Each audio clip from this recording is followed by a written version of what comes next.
I think we are suffering from a distrust of information.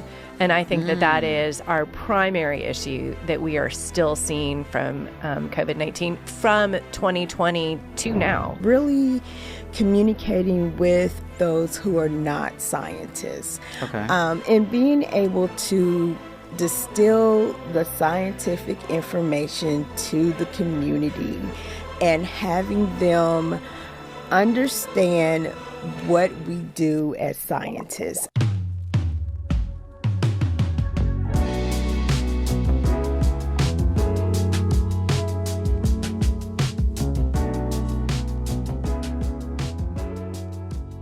Hello, and thank you for joining us on When Neighbors Talk. I'm your host, Dana Tucker Davis, and here is where our community will come together to discuss current events, how they impact us all, and the solutions to the problem.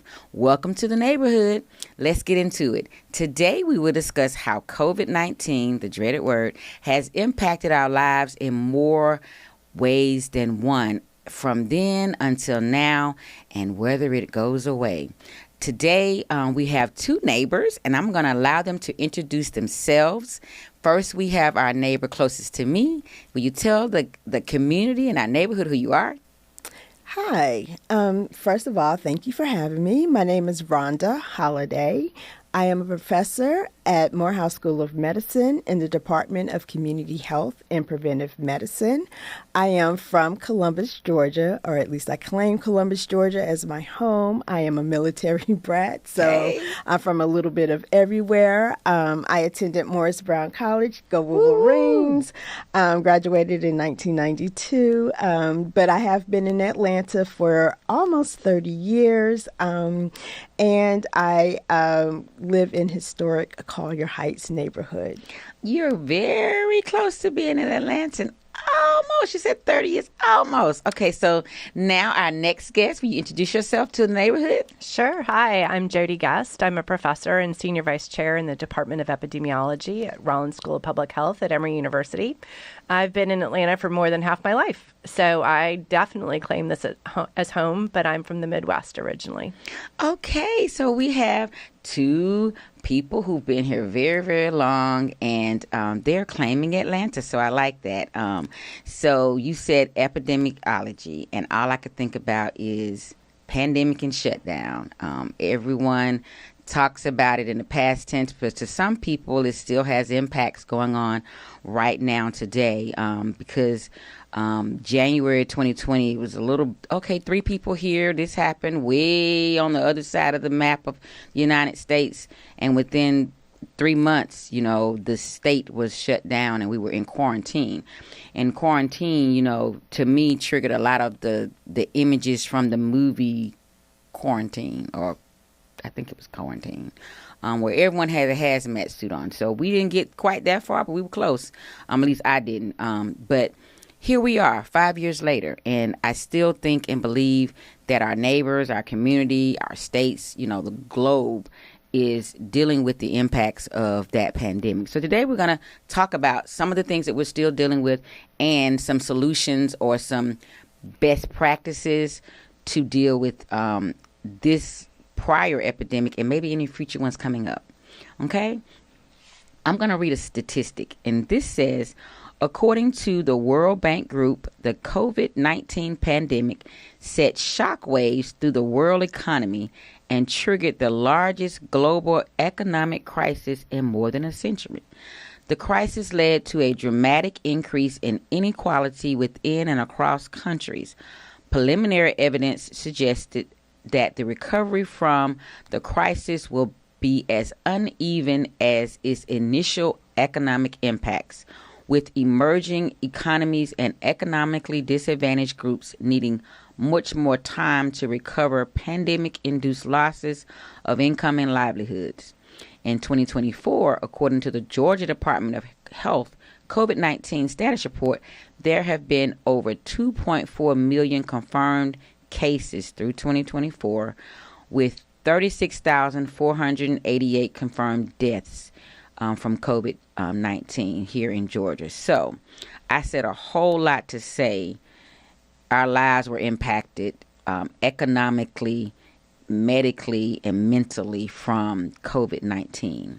And so let's start our discussion on how we have Emory University represented and Morehouse School of Medicine represented.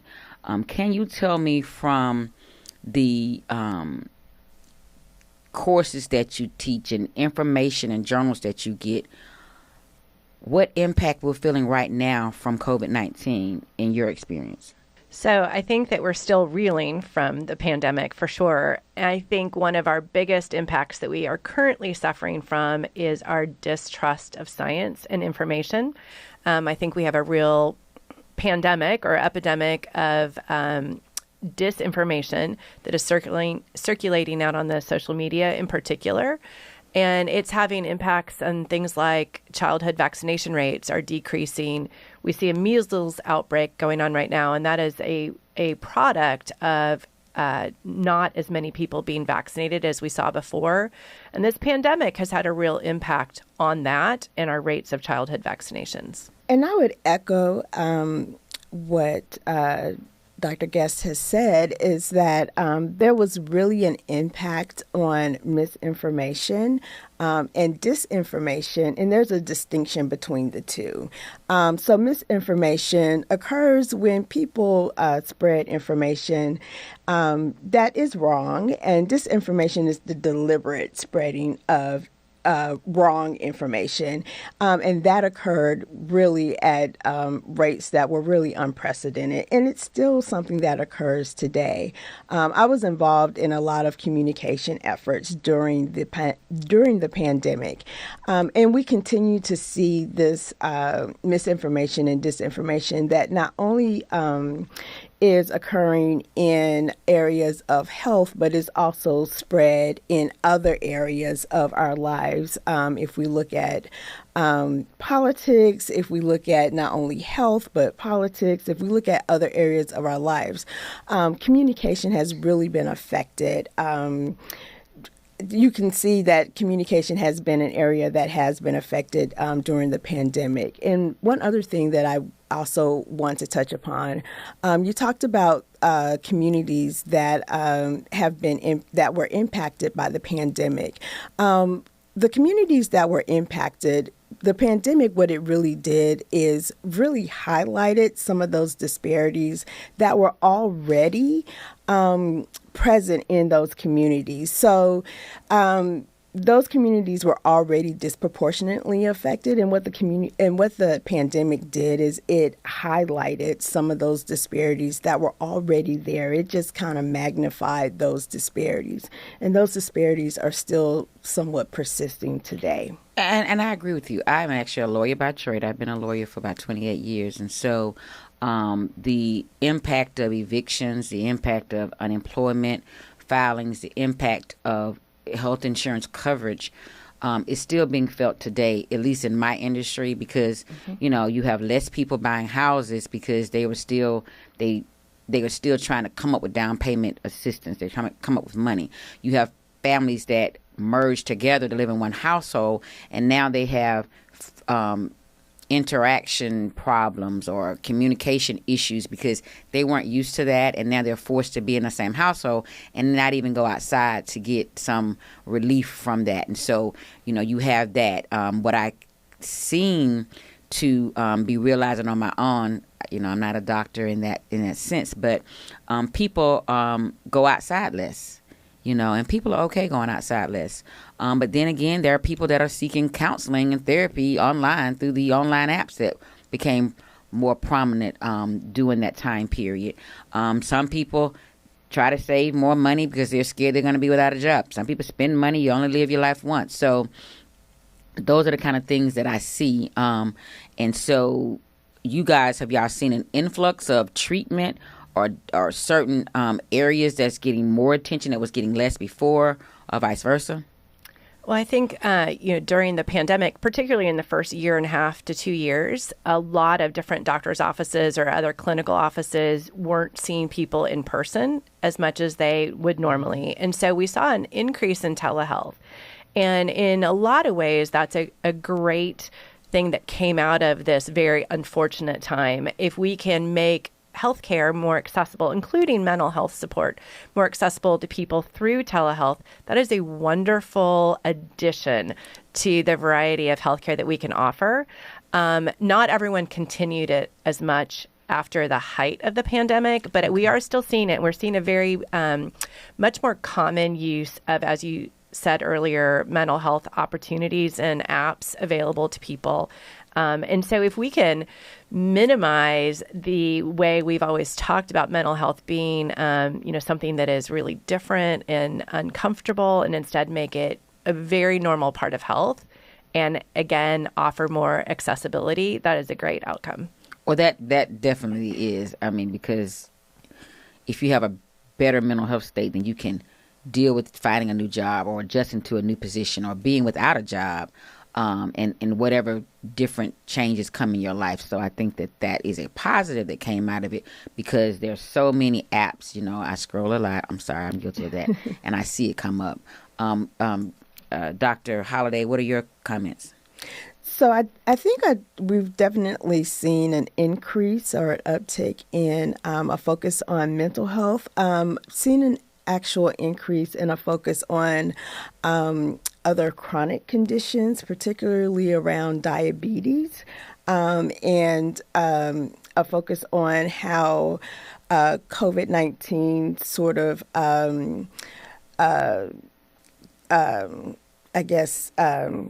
had an impact on other chronic conditions. So how did COVID-19 impact other chronic conditions? So a focus on how can we have an impact, or how can we decrease other chronic conditions? So there's been, a focus on other chronic conditions. There's been a focus on mental health, particularly among children. So looking at how children, and not being in those environments where they had the opportunity to have some interaction with other children, so they were more isolated.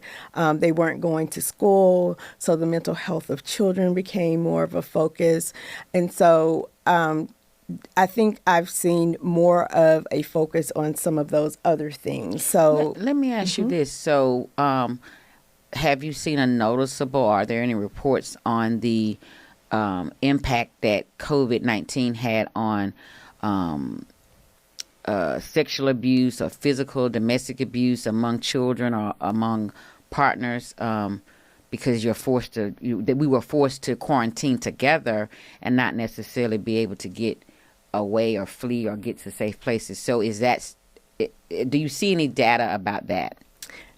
I have not personally seen any data about that. I don't know if you've seen any data about that, Dr. Guest. So I have not personally seen any data about that. I just know at Morehouse School of Medicine, within our Prevention Research Center, we have done some work around diabetes and COVID-19. Okay. We've done quite a bit of work around that. Have y'all done any work on impact with lungs issues or development, or because COVID-19 affected your lungs and then sometimes your heart? Are there any studies about that? Not specifically about that. I know that there's a lot of work right now looking at long COVID and what are the potential effects of long COVID. How are people who that came down with COVID, how are they living now, and what are the potential long-term effects of having come down with COVID? How is that impacting people's lives now? So that is something that people are looking at. Dr. Guest, can you tell the people that don't know what long COVID is? Sure. So first, we want to make sure everyone knows that, unfortunately, no matter who you are, you have the opportunity to get long COVID if you do come down with COVID. That is very different than the severe consequences of having COVID in the short term. So if you have a diabetes as an underlying condition, or you already have lung conditions, COVID might exacerbate all of that in the short term, but long COVID is suffering from signs and symptoms that are a bit different than your initial case of COVID, and you're suffering from them after 6 weeks of your initial COVID case. And it can be things like memory fog. It can be a lack of energy that is so large that you can't go to work, you can't engage in social activities, you can't walk up and down stairs, you're sleeping the vast majority of the day. So it has a wide variety of signs and symptoms, but it is a product of having had COVID, and then 6+ weeks later, you're suffering from either the same type of symptoms you originally had or new symptoms. Oh my. So based on all of that, long COVID and new studies or whatever, how would you guys rank the top impact that COVID is still having in 2019? And then whatever that one topic is, tell me what we can do to address it or resolve it or shed light on it. That's what needs to happen. I go back to in 2025, I think we are suffering from a distrust of information. And I think that is our primary issue that we are still seeing from COVID-19 from 2020 to now. And I think it has been rampant in social media. I think it is affecting the way people engage in their healthcare. It's the way they are trusting scientists and what we considered settled science information that we have repeatedly seen reproduced in our studies over and over and over again, like vaccines are not associated with an increase in autism, like measles vaccines are safe and protect people from measles. That is being questioned at a rate that we are not used to.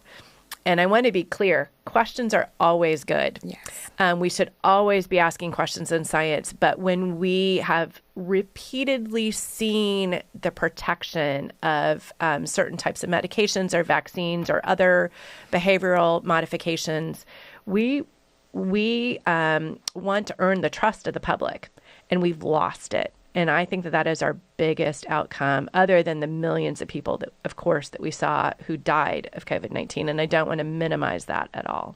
So basically, we have non-scientists who may be reading scripts or coming up with scenarios for likes and views, questioning and doubting scientific studies and scientific data that could help the public. That's correct. Okay. And as scientists, I think we need to own some of that, in that we have not always talked about science in a way that is out in the public, that is answering questions. And instead we talk to ourselves and we talk to other scientists, and we don't always listen as well as we should. And hopefully we learned that we need to do better at communicating what we know, what we don't know, what we're still trying to find, and why things are changing. Wow. Okay. So now I need your ranking. She said distrust and disinformation.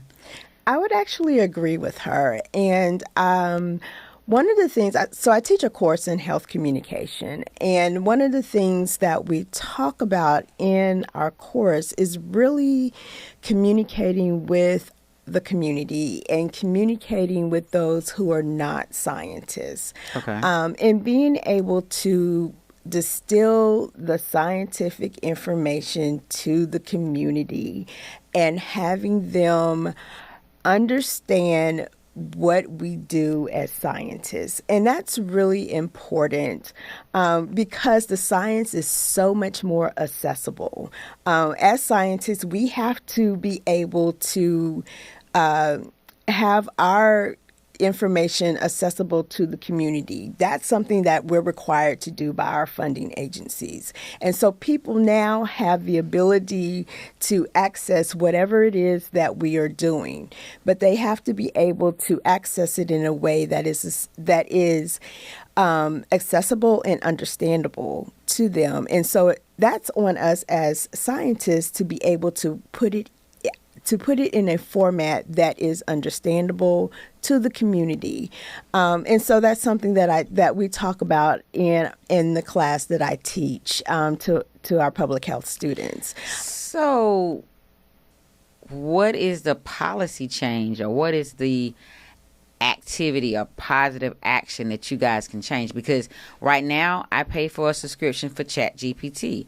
I also have a Google account, so I can Google. So if that's where I'm going to get the information from, what are you guys as professors, as scientists, as healthcare professionals doing or would propose that we do to make the information bite-sized or relatable? What's the answer to it? How? Plain language. Okay. So we have to stop using, we talk to each other in scientific terms. We use big words. Just use plain language. Use everyday terms that people understand. Just use plain language and use words that people understand. It's just really very simple words that we need to use. And be on all the platforms where everyone is. Okay. So if people are getting their information from TikTok, we need to be on TikTok giving the best information. If people are getting their information from Instagram, we need to be out on Instagram. So we need to be where the communities that we want to talk to are. Mm-hmm. Well, you're absolutely right. And so we're going to wind it down. And so with that, what is Emory Rollins, correct me, what's the name of your? Rollins School of Public Rollins Health. School of Public Health and Morehouse School of Medicine. Yes. Correct? Okay. Mm-hmm. So now, are y'all on TikTok? Are you out there on social media platforms? Do you have websites? What is your entities doing to change the narrative and provide information in layman's terms? We are out there. We've got an Instagram page that's very active at Rollins School of Public Health. And we're also starting this fall, in just a month and a half, we're starting our first scientific communication certificate program for our public health students. And it is for this purpose that we have designed this certificate so people can specialize in, like Dr. Holliday's class that she's teaching, specialize in the dissemination of information to communities and understanding what communities want to hear and what feels important to them. Dr. Holliday? So, yes, Morehouse School of Medicine is on all social media platforms. So we have Facebook, we have Instagram, we have Threads. We're on all social media platforms. We actually have a YouTube channel as well. So you can find us on all social media platforms. Our president actually has a podcast that she does. It has some really interesting conversation. It's called the Danforth Dialogues. You can actually find that on our website, which is msm.edu. So yes, we are out there providing information, not only about the activities that we're doing on campus, but also providing health information as well. Thank you for joining us today. You provided us valuable information for our neighbors in our neighborhood. I learned some things today, and I'm sure they did as well. You guys are wonderful, and I hope to have you back again in the future. To our neighbors, thank you for listening to our engaging conversation, because we know when neighbors talk, locals listen. I am your host, Dana Tucker Davis.